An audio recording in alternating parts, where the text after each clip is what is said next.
এই যে roots and হাইওয়ের জায়গায় একটু দেখাবো, আমার কিন্তু নাক বন্ধ হয়ে আসতেছে বা আমি কথা বলতে পারতেছি না, খুব কষ্টে জাতীয় স্বার্থে একটু কথা বলতেছি, খুব কষ্ট হচ্ছে।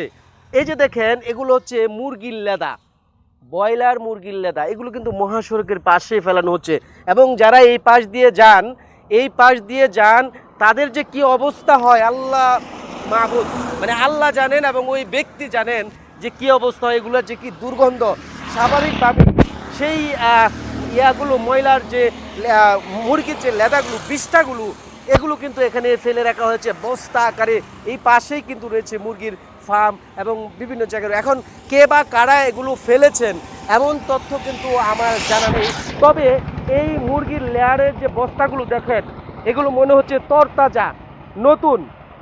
হ্যাঁ, আজকে অথবা কালকে ফেলেছে এবং পরবর্তী, এবং মুরগির লেদার বিস্তার একটা ডাস্টবিনে পরিণত হয়েছে মহাসড়কের পাশে। অথচ মাননীয় প্রধানমন্ত্রী এই রোড দিয়ে আসবেন, যিনি কটিয়া দিতে আসবেন, এবং এখানে রুটস অ্যান্ড হাইওয়ের পক্ষ থেকে পরিষ্কার ঘাস পরিষ্কার কার্যক্রম চলছে। কিন্তু এই মুরগির লেদাগুলো কারা পরিষ্কার করবে? এগুলো কি আদৌ থেকে যাবে কিনা?